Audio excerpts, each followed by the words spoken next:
Sudah bisa terlihat Bapak Ibu sekalian? Sudah.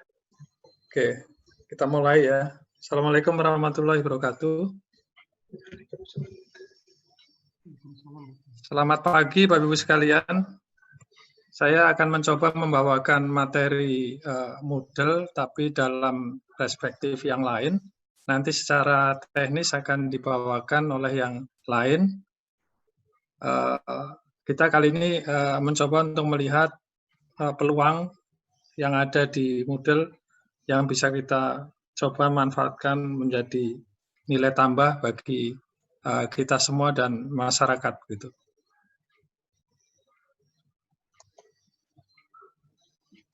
Maaf.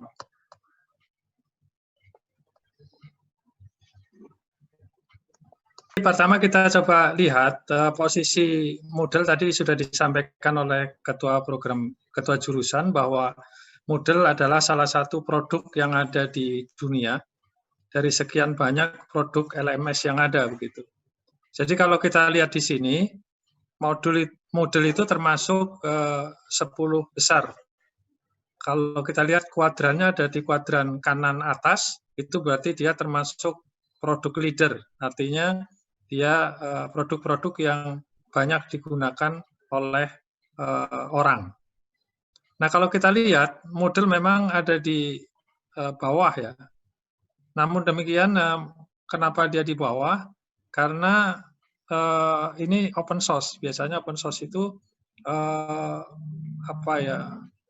supportingnya yang mungkin kurang ya.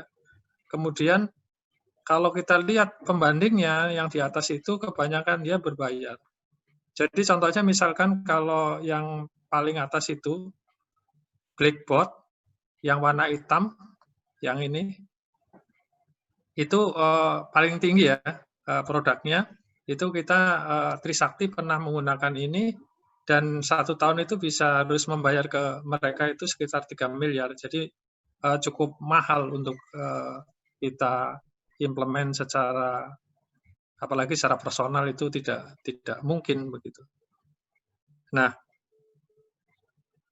kemudian kalau kita lihat coverage daripada penggunaan Moodle itu kita lihat kalau di benua Amerika yang paling banyak itu Amerika Serikat yang warna gelap ini ya, orange gelap, kemudian Meksiko dan Brasil.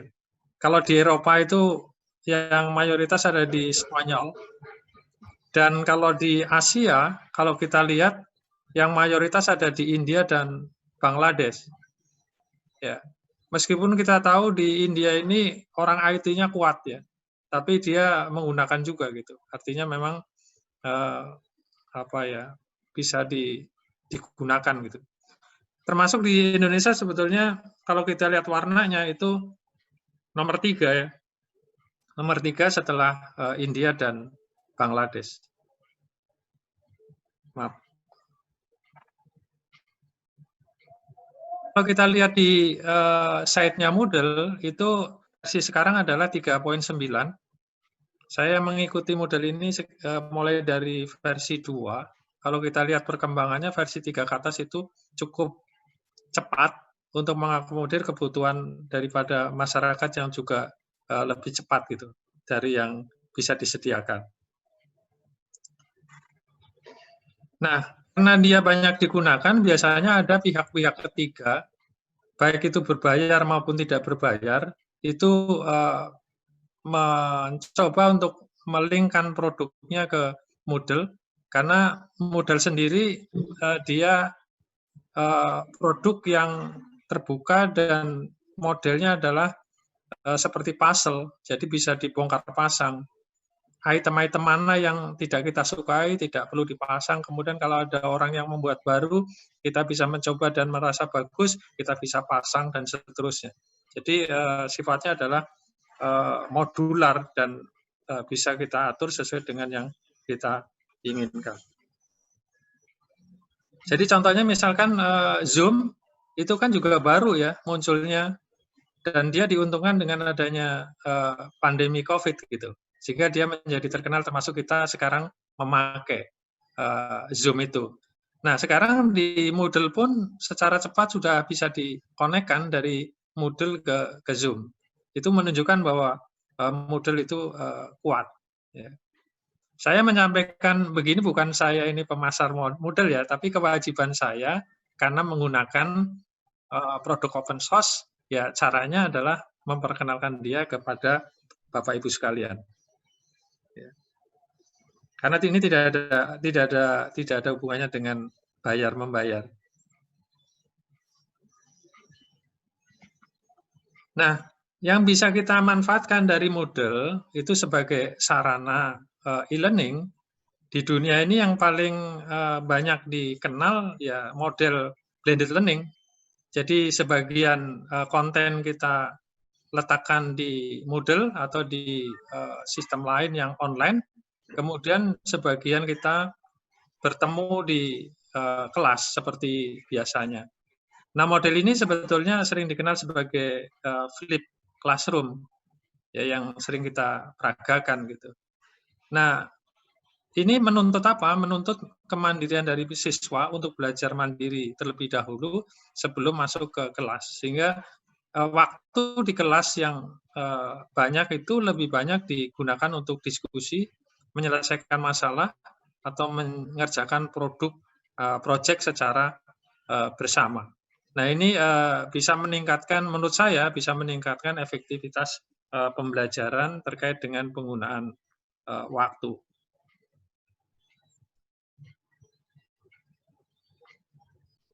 Nah, Bapak Ibu sekalian, cara paling mudah untuk cepat menggunakan sarana ini adalah kita memanfaatkan konten-konten pembelajaran yang sudah ada di internet.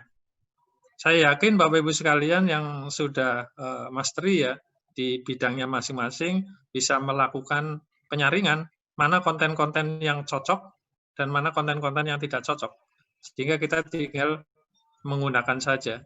Jadi bisa berupa wiki, bisa dari blog, bisa dari YouTube, bisa dari TikTok, ada podcast, dan mungkin juga provider-provider lain, seperti misalkan tadi yang saya coba satu share di grup adalah di Akademi, Khan Academy. Itu kontennya bentuknya micro learning, 3 menit sampai 5 menit, tapi sangat kalau Bapak Ibu sekalian menikmati sangat powerful ya. Cuman mungkin kendalanya kalau di kita dari bahasa Inggris. Tapi saya yakin kalau anak-anak kita bahasa Inggrisnya lebih bagus dari kita ya. Saya sendiri kalau anak saya bahasa Inggrisnya lebih bagus dari saya gitu. Jadi kalaupun itu menjadi kendala ya kewajiban daripada kita-kita ini untuk memberikan tambahan narasi ya untuk menjelaskan beberapa hal yang mungkin perlu dijelaskan supaya tidak menimbulkan kesalahan. Nah, ini semua sebetulnya cara mudah, namun kalau kita cermati, kita sebagai konsumen konten. Ya, sekarang kalau kita lihat, kalau kita sebagai konsumen konten yang diuntungkan siapa? Ya, sebetulnya semua pihak diuntungkan. Bapak Ibu sekalian tidak perlu membuat konten, ya, yang lama-lama dibuat itu, sulit-sulit dibuat itu. Kemudian siswanya juga senang karena diberikan arahan oleh Bapak Ibu sekalian sebagai panutan untuk menimba ilmu bagi anak-anak kita gitu. Jadi mereka lebih mudah tidak mencari sendiri gitu. Oh ini sudah ditentukan, bukan ditentukan maksud saya sudah diberikan beberapa acuan untuk bisa dipelajari lebih lanjut. Nah di sini yang paling banyak untung siapa? Ya yang membuat konten. Karena semakin banyak yang memakai, berarti traffic dia naik, kemudian iklannya banyak begitu. Kira-kira seperti itu. Nah, kalau kita ingin lebih lanjut, melangkah lebih lanjut, di mana kita menjadi kontributor konten, sehingga manfaat ataupun nilai tambah itu bisa datang ke kita, datang ke murid-murid kita juga, karena lebih bangga kalau yang membuat konten itu gurunya, tentu saja seperti itu. Ya, lebih percayalah misalkan, lebih percaya, lebih bangga kalau yang buat gurunya gitu. Nah, Kita coba lihat